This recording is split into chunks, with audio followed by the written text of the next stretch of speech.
Aristotle said that the best activities are the most useless.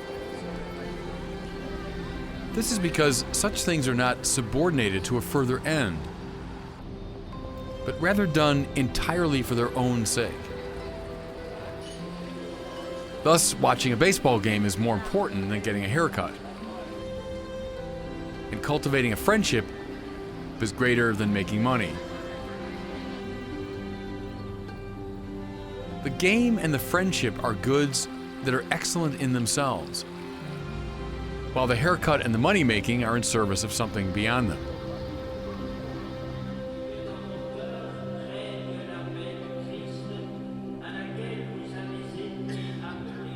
Now, the liturgy is the most useless thing of all, which means it's the most important.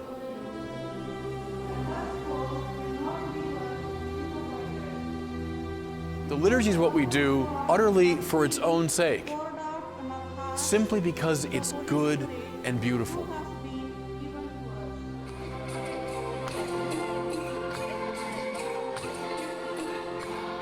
This is why the great liturgical theologian Romano Guardini compared the liturgy to a kind of play.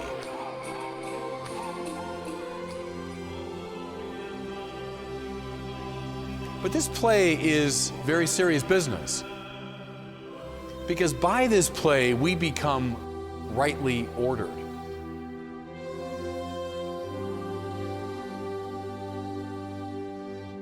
The theologian Dietrich von Hildebrand, in his book Liturgy and Personality, said, "In the very act of giving right praise to God, we achieve an inner harmony."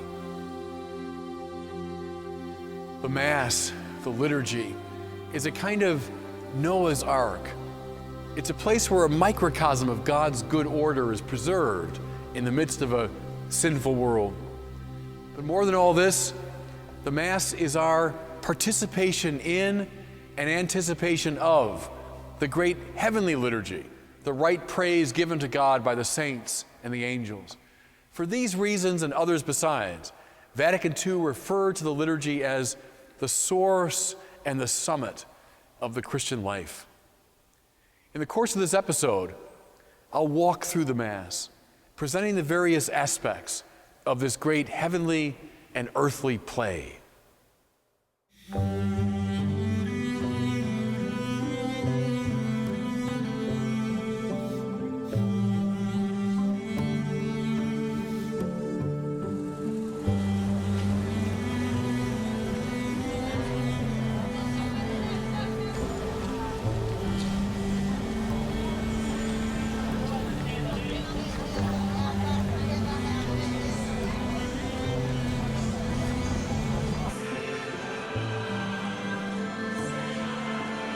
In a certain sense, the Mass commences with the manner in which the people who participate in it gather. They come from all walks of life, from different social and educational backgrounds, from a variety of economic strata, with differing levels of moral excellence, and from both genders. And they all form the community gathered around the altar of Christ. The fallen world is marked by division, separation, stratification. And we sinners are intensely interested in questions of priority and exclusivity. Who's in and who's out? Who is up and who's down? But as Paul told us, in Christ there is no Jew or Greek, no slave or free, no man or woman. All are members of the mystical body.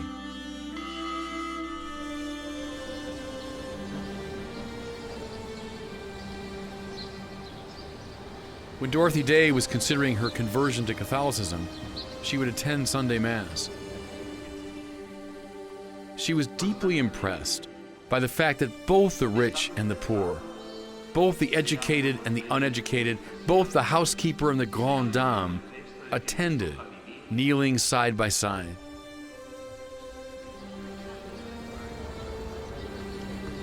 And the Catholic historian Christopher Dawson, upon telling his mother that he was converting to the Catholic faith from his native Anglicanism, was met with this response: "It's not so much the doctrines that concern me. It's now that you'll be worshiping with the help." Both Dorothy Day and Mrs. Dawson intuited the properly subversive nature of the way Catholics gather for prayer.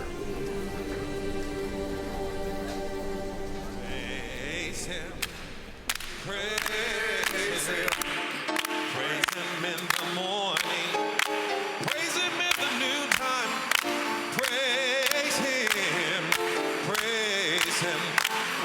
Praise him when the sun goes down. Praise him. Once gathered, we sing. Praise him in the morning. Singing at the Mass should not be construed as merely decorative or incidental. For the harmonizing of the many voices as one is an embodied expression of how we as children of God ought to live.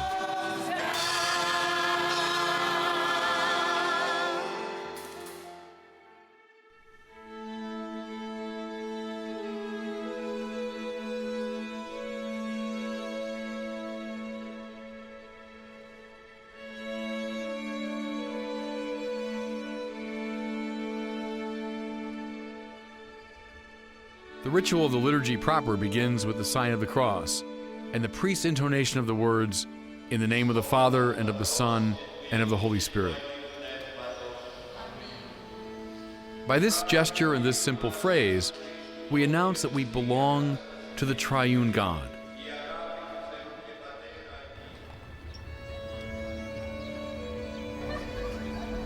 Modern secularism is predicated upon the assumption that we essentially belong to no one,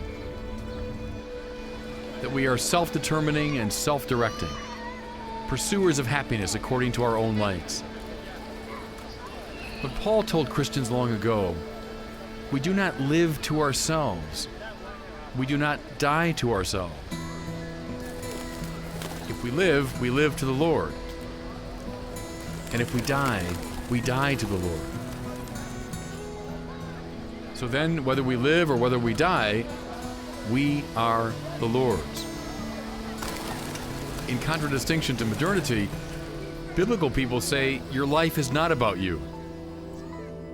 And the liturgy signals this at the very beginning with the sign of the cross. But there is more. To speak of the cross is to reference the great act by which the Father sent the Son into God-forsakenness, in order to gather us through the Holy Spirit into the divine life. Because the Son went all the way down, he was able, in principle, to bring even the most recalcitrant sinner back into fellowship with God. Thus, when we invoke the cross at the beginning of the liturgy, we signify that we are praying in God and not merely to God.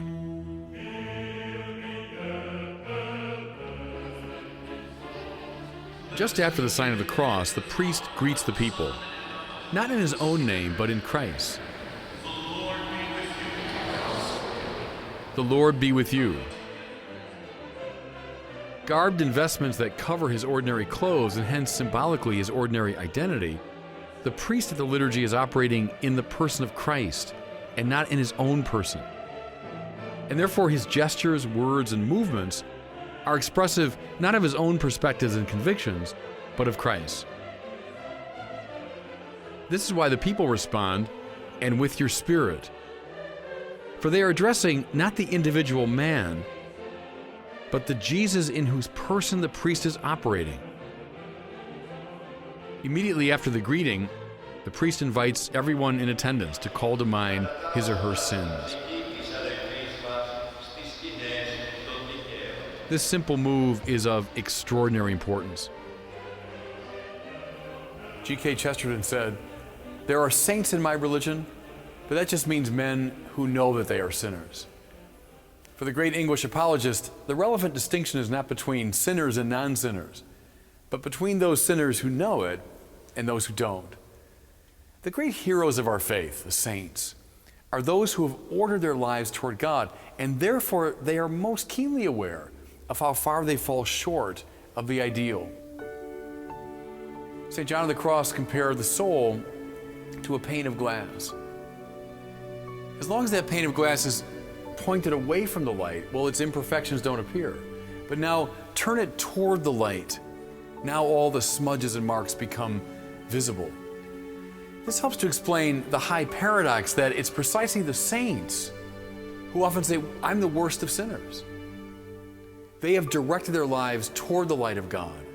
Therefore, they are more, not less aware of their sin. As the liturgy commences, and we are bathed in the light of the Trinitarian God, we mimic the saints in admitting that we are sinners. In doing so, we offer a corrective to a pervasive cultural tendency toward exculpation. I'm okay and you're okay, we tell ourselves. But to subscribe to such a naive sentiment is ipso facto to prove that one is facing away from the clarifying light of God. Now, the calling to mind of sins is but a preparation for the Kyrie prayer.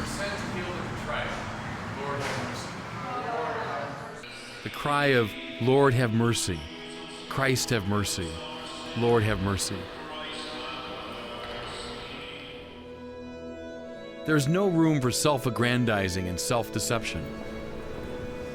We know that we are incapable of saving ourselves, that we are beggars before the Lord.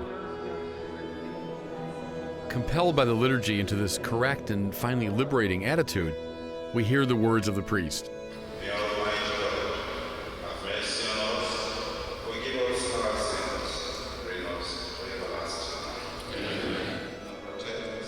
God has no interest whatsoever in making us grovel before Him in self-reproach. He wants to forgive, but it is imperative that we realize we have something in us that needs forgiving.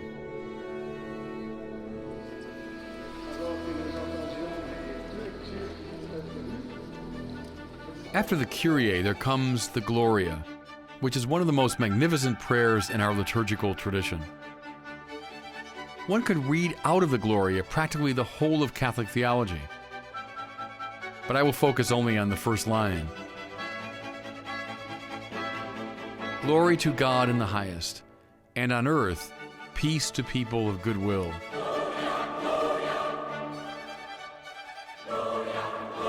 This is a kind of formula for a happy life. When we give God the highest glory, when He is clearly the supreme value for us, then our lives become harmoniously ordered around that central love. Peace, as it were, breaks out among us when God, and not pleasure, money, or power, is given glory in the highest. Our term worship comes from an older English word, worthship, designating what we hold dear. The liturgy is the place where we act out our worship, where we demonstrate by word and gesture what is of greatest worth to us. And this is why it is essential to peace. It would be helpful in this context once again to invoke Aristotle. The great philosopher commented that a friendship will endure only in the measure that the two friends fall in love not so much with each other, but together with a transcendent third. In saying or singing the Gloria, the gathered community is expressing their shared love of God's glory. And if Aristotle is right, this will deepen their friendship with one another. On earth, peace to people of good will.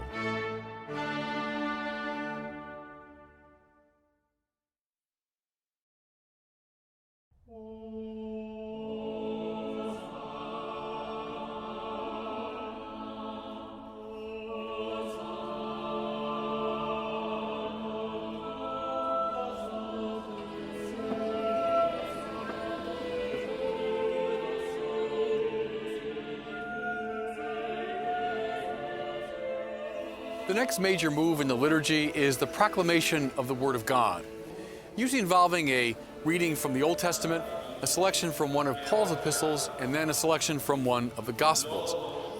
Now, why do we read these texts at the liturgy? We do so in order to be drawn into the peculiar texture of the biblical world. J.R.R. Tolkien's masterpiece, The Lord of the Rings, commences with a lengthy description of Bilbo Baggins' birthday party. Now, those who have been told that The Lord of the Rings is a rollicking adventure story might be forgiven for wondering when the action begins. Tolkien explained, he had to draw his reader into the peculiar world that he was creating, one involving wizards and elves and orcs, one with its own distinctive topography and weather, customs and language. In a similar way, we have to be drawn into the even stranger world of the Bible. On attendrait de Jésus ressuscité un grand message spirituel, un message venant de l'au-delà, un message venant de l'éternité. After the first two readings, the priest rises to proclaim the gospel and preach. I mentioned earlier that the priest at the liturgy is acting in the person of Christ and not in his own person. This opening up of a deeper identity becomes especially clear, at least in principle, during the homily. For the preacher is not meant to share his private convictions about politics or culture or even religion. He's supposed to speak the mind of Christ. To be sure, he ought to use all of the resources of the church's theology, spirituality, and biblical interpretation, and he ought certainly to apply the scriptures to the present cultural situation. But he's not speaking in his own voice or out of his own private convictions. The preacher, in surrendering to the divine voice, actually finds his own most authentic voice. And in conforming himself to the attitude of Christ, he discovers his own most authentic attitude.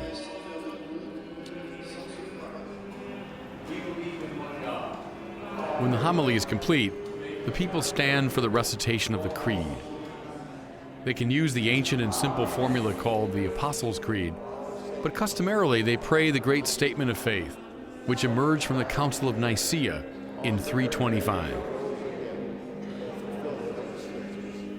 In reciting these lyrical lines from the Creed, God from God, light from light, true God from true God, begotten, not made, consubstantial with the Father, the Church rehearses its victory in a very ancient struggle, the struggle against Arius. Arius was a 4th century priest of the Church of Alexandria who had denied the full divinity of Jesus. Consubstantial, one in being. Those are English renderings of the Greek word homoousios, a technical term used at Nicaea to express the fact that Jesus shares fully in the divinity of the Father.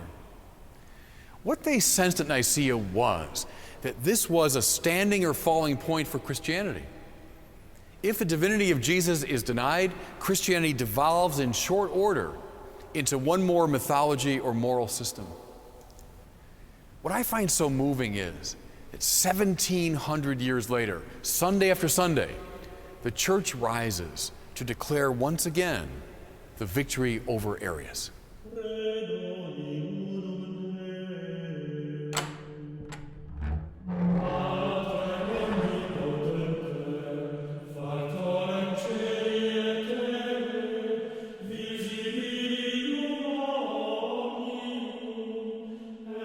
There's something properly subversive about the opening declaration of the Creed, I believe in one God, since it precludes any other pretender to ultimacy, be it country, culture, political party, or charismatic leader.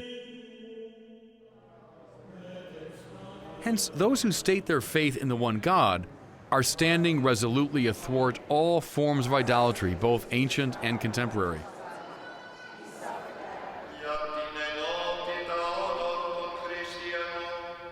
When the recitation of the Creed is over, the community offers prayers for the living and the dead.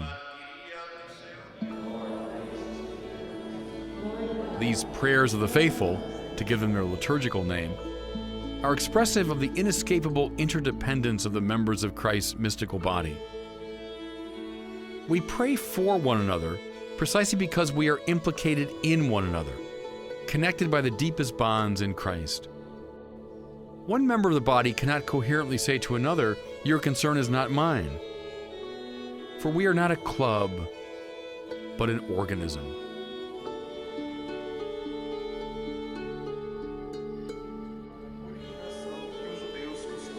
As we act out our faith in reciting the creed, so we act out our mystical identity as we pray for one another. Enchei as talhas de água, encheram-na até a boca. Jesus disse: Agora tirai e levai ao mestre sábio.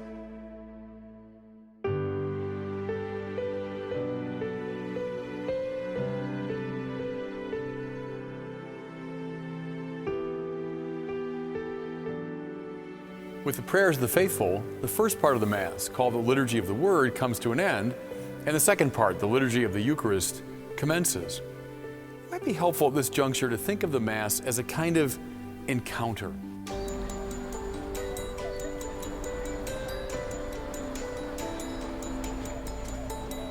In most cultures, very much including our own, a formal encounter with another person usually involves two basic moves.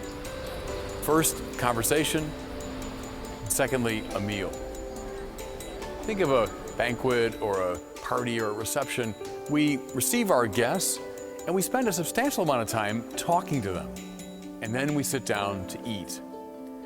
Well, what is the Mass but an encounter with Christ? It's a formal and ritualized staying with the Lord. And so we follow the two basic moves. Jesus told his disciples a parable. In the Liturgy of the Word, we listen as He speaks to us in the Scriptures. Then in our songs and responses, we speak back to Him. We converse. And then, in the Liturgy of the Eucharist, we sit down to eat at a meal that He Himself prepares for us.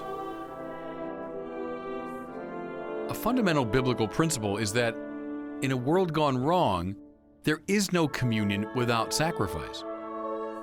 This is true because sin has twisted us out of shape, and therefore intimacy with God will involve a twisting back into shape, a painful realignment, a sacrifice. In an animal sacrifice, a person took one small aspect of God's creation and returned it to its source, in order to signal his gratitude for the gift of his own existence, and indeed the existence of the world. Mind you, God has no need of these sacrifices. God has no need of anything at all. The point is that we need sacrifice in order to reorder us and thereby restore communion with God. What is given back to God, sacrifice to Him, breaks, so to speak, against the rock of the divine self-sufficiency and returns for the benefit of the one who has made the offering. Sacrifice produces communion. This is the distinctive logic that undergirds the liturgy of the Eucharist.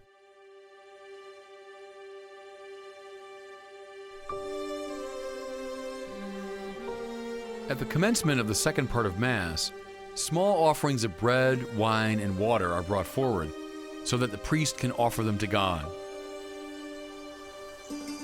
To say bread and wine is to imply wheat and vine, and to say wheat and vine is to imply earth, soil, water, wind, and sunshine. And to say earth, soil, water, and wind is to imply the solar system and indeed the cosmos itself. The tiny gifts are therefore symbolically representative of the entirety of creation.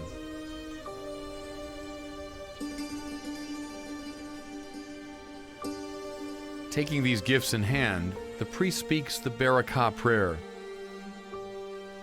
Blessed are you, Lord God of all creation, for through your goodness we have received the bread and wine we offer you. The bread and wine offered to the God who doesn't need them will return to the offerers immeasurably elevated as the body and blood of Jesus.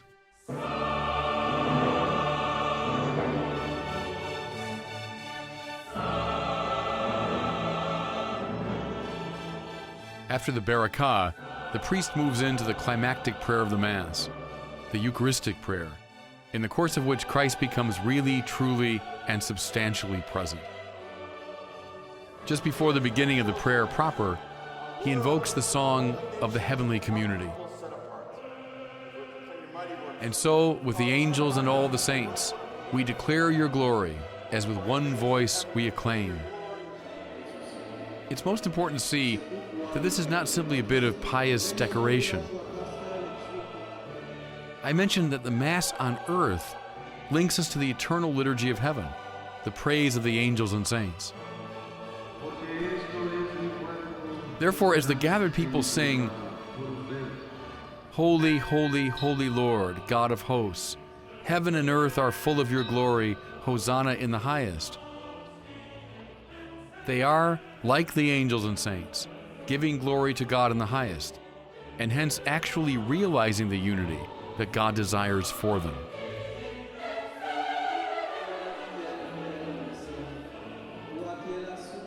The prayer itself commences with a word of gratitude to the Trinitarian God for the sheer grace of his creation and redemption.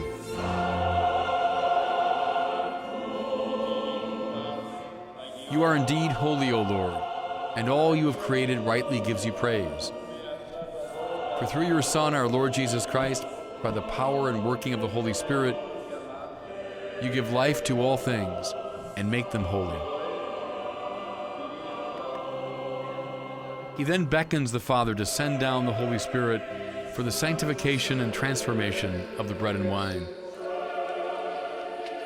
Therefore, O Lord, we humbly implore you, by the same Spirit, graciously make holy these gifts we have brought to you for consecration, that they may become the body and blood of your Son, our Lord Jesus Christ. He then continues with what is termed the institution narrative, which is to say, an abbreviated form of the gospel account of what Jesus said and did at the Last Supper. He recalls how Jesus took bread and gave thanks.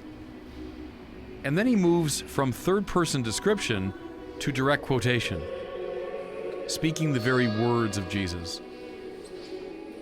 "Take this, all of you, and eat of it, for this is my body, which will be given up for you." And the priest does just the same in regard to the cup of wine, first recounting how Jesus gave thanks and passed the chalice to his disciples, and then moving into first-person quotation, he says, "This is the chalice of my blood, the blood of a new and eternal covenant, which will be poured out for you and for many for the forgiveness of sins." The faith of the Church is that, by the power of these words, the bread and wine are transformed into the body and blood of Christ. Jesus becomes really, truly, and substantially present to his people under the appearance of the Eucharistic elements.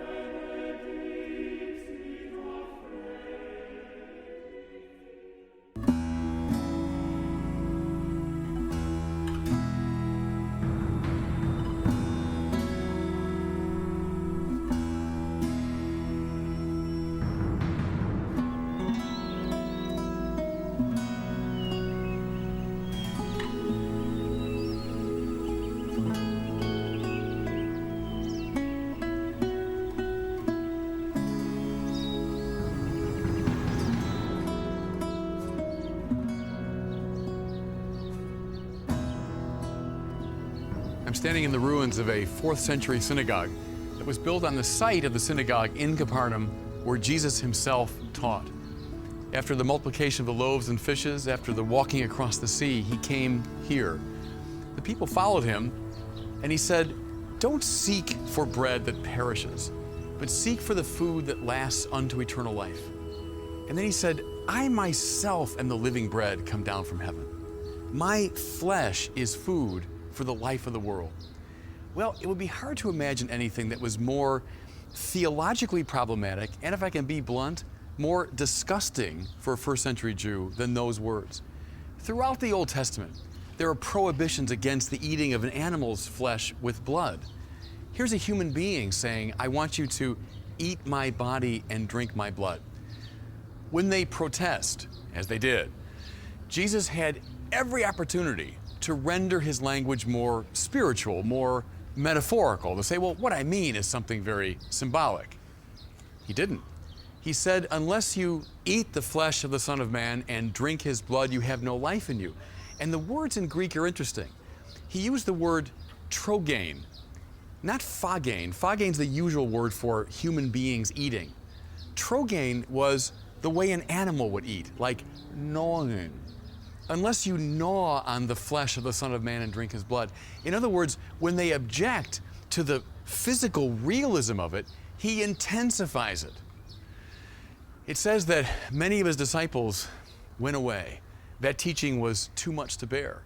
He turned to his own inner circle, the 12, and he says, are you going to leave me too? It's as though this teaching of what we in the Catholic Church call the real presence of Jesus in the Eucharist, this teaching is a standing or falling point. It has been from that moment, from this sermon here to today, a dividing point. It's Peter who speaks up. Lord, to whom shall we go? You have the words of everlasting life. Peter confesses the truth of the real presence, and the church has followed him ever since.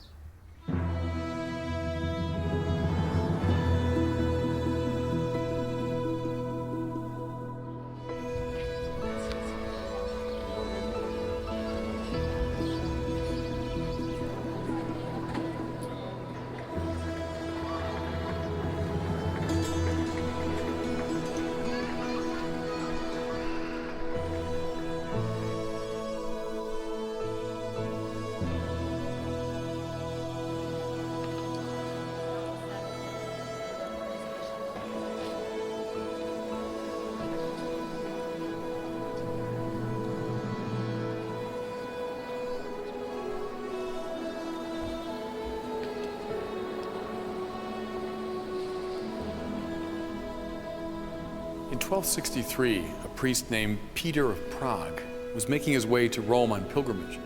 He stopped in the little Italian town of Bolsena to celebrate Mass. Now, Peter of Prague had been entertaining doubts about the Church's doctrine of the real presence of Jesus in the Eucharist. Just after the words of consecration, blood began to run from the host onto his hands, then down onto the corporal on the altar. So confused was he that he came directly to Orvieto, where the Pope was, Pope Urban IV. He confessed his sin of unbelief. The Pope sent a delegation immediately back to Bolsena. They returned with the corporal stained with that blood. You can see it right here behind me. The Pope was so impressed that he inaugurated a new feast in the church called Corpus Christi, the body of Christ. And he turned to a Dominican friar who was in his entourage here in Orvieto, Thomas Aquinas. He asked him to compose an office for the feast. That means a series of prayers and hymns. Thomas responded with one of the most beautiful poetic works of the Middle Ages. We still sing these great hymns, Tantum Ergo, Adoro Te Devote, from that office of Corpus Christi. Thomas Aquinas loved the Eucharist. He said Mass every day. Then immediately after, he would assist at a second Mass. It said he rarely got through the liturgy without copious tears. So identified was he with the Eucharistic mystery. They say when Thomas was struggling with an intellectual issue, he'd go into the tabernacle, he'd rest his head against it, and he would beg for inspiration. Toward the end of his life, he wrote a wonderful treatise on the Eucharist. When he finished, he was still unconvinced that he had done justice to this great sacrament. So he placed the text at the foot of the cross and he prayed. A voice came from the cross. Bene scripsistide me, Toma. Of course, Jesus spoke Latin to Thomas Aquinas. You've written well of me, Thomas. What would you have as a reward? Aquinas responded, Nil nisi te. I will have nothing except you.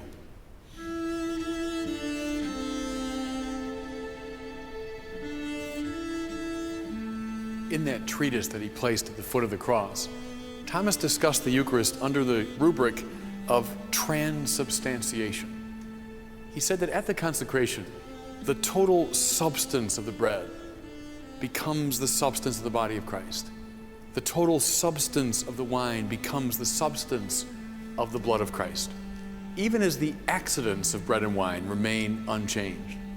If those terms seem odd to us, we could very legitimately translate them simply as this: reality and appearance. The deepest reality of the bread and wine change into the body and blood of Christ, even as the appearances of bread and wine remain unchanged. You know, that distinction between appearance and reality is referenced in the philosophies of the world, both ancient and modern. It's also part of our common experience. Most often, appearance and reality coincide. Things are as they seem. But we all know that's not always the case. You look up into the sky on a clear winter's night, and you seem to see all the stars. Well, we know, in fact, you're looking back into the past. It's taken that long for that light to reach your eyes. You're not looking at the stars that are there, but the stars that were there. Appearance and reality are different. It certainly seems as though the sun moves across the sky. We know, in fact, it doesn't. Appearance and reality don't come together. Use a more psychological example. You might meet somebody and he gives a very bad first impression. You say, I don't like him. But someone who knows him better says, I know he seems that way, but he really is different. Appearance and reality don't always coincide. And so the church says, in the case of the Eucharist, what appears to be ordinary bread and wine, in fact, has changed at the deepest level of its reality. Now, I've made that distinction, but you still might wonder, how does this happen? Consider for a moment the power of words. Words not only describe reality, words under the right circumstances can change reality. Suppose I walked up to you at a party and I said, "You're under arrest." Well, you'd assume I was telling a joke. Those words have no power over you. But suppose a properly deputized officer of the law said to you, "You're under arrest." Well, whether you like it or not, whether you're guilty or innocent, you are in fact under arrest. Those words have changed reality.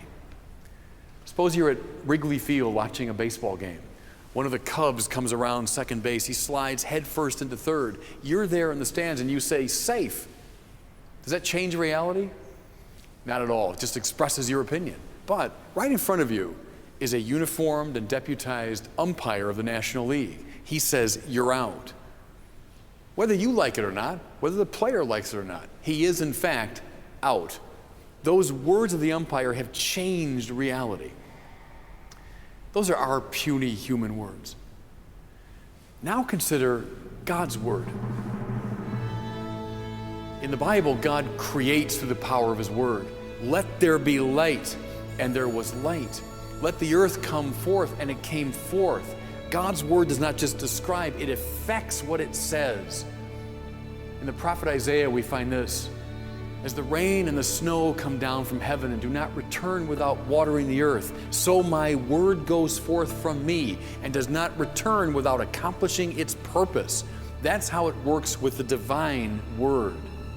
Now, who's Jesus? Not one figure among many, not one in a long line of prophets. Jesus is the very Logos, the very Word of God made flesh. The same word by which God makes the whole cosmos becomes personally present in Jesus. And therefore, what Jesus says is. "Lazarus, come out." And he came out. "Little girl, get up." And the dead girl gets up. "My son, your sins are forgiven," and by God, they're forgiven. What Jesus says is, the night before he died, he took bread. He said, "This is my body, which will be given up for you." He took the cup. He said, "This is the cup of my blood." Jesus' word is the divine word that does not simply describe, but rather affects, creates, changes reality in the most radical sense. When the priest pronounces the words of consecration, he's not using his own words. He's using those divine words of Christ, which can affect reality and change reality most profoundly. At the very beginning of her career, Flannery O'Connor, who would develop into, I think, the greatest Catholic fiction writer of the 20th century, sat down at dinner with Mary McCarthy and a group of other New York intellectuals. She was so overwhelmed she barely said a word. Mary McCarthy, probably feeling sorry for her, made a few nice remarks about the Eucharist, knowing O'Connor was a Catholic. And she said, "It's a very powerful symbol." O'Connor looked up, and in a shaky voice she said, "Well, if it's only a symbol, I say to hell with it."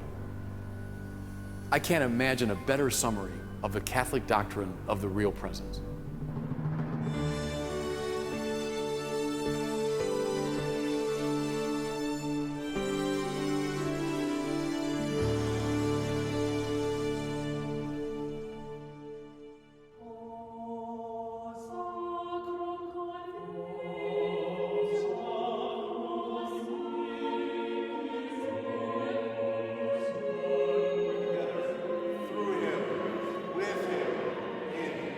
At the close of the Eucharistic prayer, the Jesus who is really present under the forms of bread and wine is offered as a living sacrifice to the Father.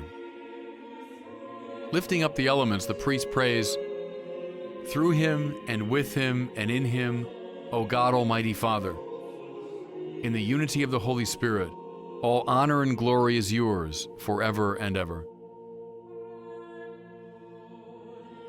At this moment, the Catholic priest is in the true Holy of Holies, and what he does is analogous to what the high priest did in the temple on the Day of Atonement.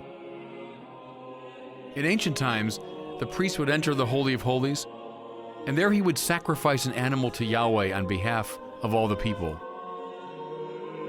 Then he would sprinkle some of the blood around the interior of the sanctuary, and the rest he would bring out in a bowl and sprinkle on the people, sealing thereby a kind of blood bond between God and the nation. The Catholic priest, at the climax of the Mass, offers to the Father not the blood of bulls and goats, but the blood of Christ beyond all price. Since the Father has no need of anything, that sacrifice redounds completely to our benefit. If our troubles began with a bad meal, seizing at the fruit of the tree of the knowledge of good and evil,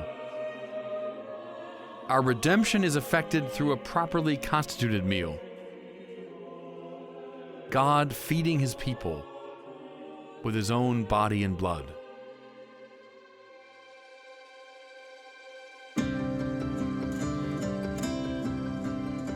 After the congregation has communed and given thanks, they are blessed and sent. The priest says, "Go forth, the Mass is ended." It's been said that after the words of consecration, these are the most sacred words of the entire Mass. Now that the people have gathered as one family, heard the Word of God, professed their faith, prayed for one another, offered sacrifice to the Father, and received the body and blood of Jesus, they are, at least in principle, more properly formed, and hence ready to go out to effect the transformation of the world. In his meditations on the story of the visit of the Magi, Fulton Sheen indicated that the three kings, having traversed a great distance, having withstood opposition from King Herod, having found the baby, having opened their treasures for him, and finally having been warned by an angel, went home by a different route. Of course they did, he concluded, for no one comes to Christ and goes back the same way he came. The liturgy is the privileged communion with the Lord. It is the source and summit of the Christian life. And therefore, those who participate in it never leave unchanged, never go back the same way they came.